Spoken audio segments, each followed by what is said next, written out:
बाहर ठंड कितनी है। लगभग मुंह से ठंड के कारण सीटी बजाते हुए गोपाल ने अपनी पत्नी रामा से कहा, हाँ, इस बार ठंड ने सारे रिकॉर्ड्स तोड़ने का ठान लिया है। देखो ना कितनी बर्फ गिर रही है।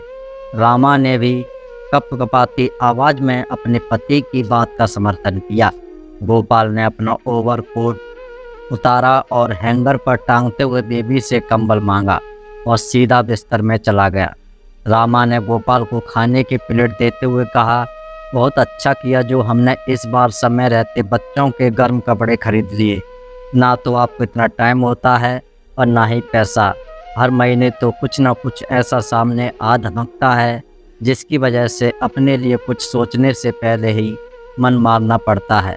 गोपाल ने एक निवाला मुंह में दिया और कहा, हाँ, सही तो कह रही हो तुम। अब इसी महीने देख लो, माँ जी के चश्मे का नंबर बदलवाना था और बाबूजी के लिए भी तो कुछ गर्म कपड़े और शॉल खरीदनी थी। पर निवाला चबाते चबाते अचानक से गोपाल को ठंड का एहसास होने लगता है। यार गोपाल, तू कितना सेल्फिश है। तूने अपने और बच्चों सहित रामा के लिए तो एक नहीं दो दो जोड़े गर्म कपड़े बनवा लिए, पर ऐसी हड्डी गला देने वाली ठंड में न बाबूजी के लिए कुछ भी नहीं खरीदा, जबकि पिछली सर्दियों में ही बाबूजी ने अपने लिए एक गर्म शॉल लेने की इच्छा जाहिर की थी।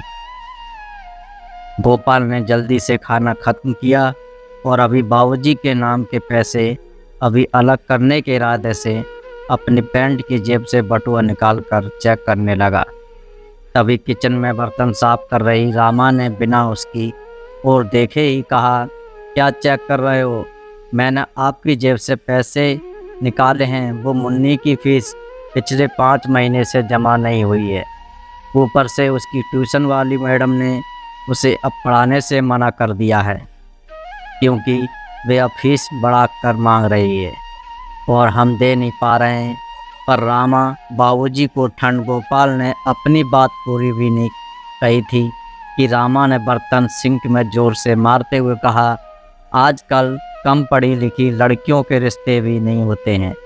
बेबस गोपाल ने एक नज़र भर के रामा की ओर देखा और फिर कमरे से बाहर निकलकर बाबूजी और माताजी के कमरे में पहुंचा। अरे गोपाल बेटा, आ गए तुम? हमें चिंता हो रही थी, आज बाहर बहुत ठंड है। गोपाल के पापा ने चिंता करते हुए पूछा। हाँ बाबूजी, आज बहुत ठंड है, कहते हुए गोपाल माँ के पास कंबल में बैठकर उनसे बातें करने लगता है। तभी गोपाल की नज़र पापा की शाल पर गई। उसमें 3 छेद जो पहले छोटे हुआ करते थे, अब वो अपना आकार बड़ा कर चुके थे। अब वे दूर से साफ साफ नज़र आ रहे थे। पापा की शॉल की हालत देखकर गोपाल सोच ही रहा था कि तभी उसे नज़र आया उसके पापा कांप रहे हैं। क्या हुआ पापा जी? अपने अंदर गर्म कपड़े नहीं पहने हैं? क्या आप कांप रहे हैं? अब गोपाल के पापा और माँ दोनों एक साथ गोपाल की ओर देखने लगते हैं। वो खुद गोपाल से कुछ कहना ही नहीं चाहते थे। नहीं नहीं, वो आज ठंड ज़्यादा है ना, इसलिए शरीर कांप रहा है। गोपाल की और पापा की बातें करते रहे, लेकिन गोपाल का ध्यान अब अपनी पतली हालत पर था। मैं अपनी कमाई का एक हिस्सा बचाकर इन लोगों के लिए अच्छे और गर्म कपड़े तक नहीं खरीद पा रहा हूँ। अगली सुबह जब गोपाल अपने दफ्तर के लिए जा रहा था तो उसने देखा उसकी गली का अंतिम घर, जो कि शुक्ला जी का है, उनके घर के आगे भीड़ जमा हो रही है। जाते हुए उसने वहाँ पर जाकर पूछ दिया, क्या हुआ भाई? तभी उसे सुनने को मिला, ठंड में अकड़ने की वजह से शुक्ला जी की मौत हो गई। ये खबर सुनकर गोपाल मानो सुन सा हो गया। उसके मुंह से कुछ भी नहीं निकला। वो खड़ा खड़ा काफ़ी देर तक सोचता रहा और फिर क्रियाक्रम के बाद अपनी ऑफिस गया। पूरे दिन काम और फिर वापस आते वक्त उसने फैसला किया कि वो बाकी ज़रूरतों को दरकिनार कर वो पहले माँ और बाबूजी के लिए गर्म कपड़े खरीदेगा। नहीं तो जब वो घर आया तो उसके हाथ में ढेर सारे कपड़े थे। रामा ने देखा कि गोपाल ने ना तो मुन्नी की फीस भरी है और ना ही गुल्लक में पैसे डाले हैं। उसने गेट खोला और बिना कुछ कहे आंखें तरसते हुए अंदर चली गई।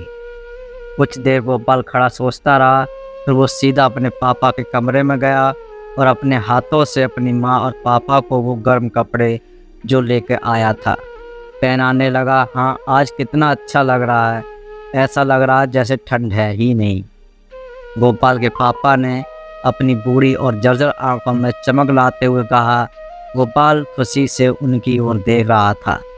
तभी उन्होंने कहा, मैं 2 दिन पहले शुक्ला जी से मिला था, कह रहे थे लगता है इस बार ठंड हमें लेके ही जाएगी। कमबख्त सही कह रहा था। गोपाल अपने कमरे में आता है तो रामा गुस्से में खड़ी उसे देख रही थी। गोपाल को अपने बचपन का एक किस्सा सुनने लग जाता है। कैसे उसकी जिद करने पर पापा ने अपने लिए जूते ना लेकर उसके लिए नया कोट लिया था। अब रामा समझ गई थी, वजह पहले से ही पता थी, इसलिए उसने कहा, रामा पता है हम इंसान बच्चे पैदा क्यों करते हैं? गोपाल ने रामा की ओर घूर के देखा। गोपाल केवल इसलिए ही नहीं कि वो हमारा वंश आगे बढ़ाएंगे, इसलिए भी जब हम बूढ़े होंगे, हमारे हाथ पैर थकेंगे, तब हमें उनसे उम्मीद रहेगी कि वे हमें हमारी ज़रूरतों को पूरा करेंगे। और मैंने भी वही किया है।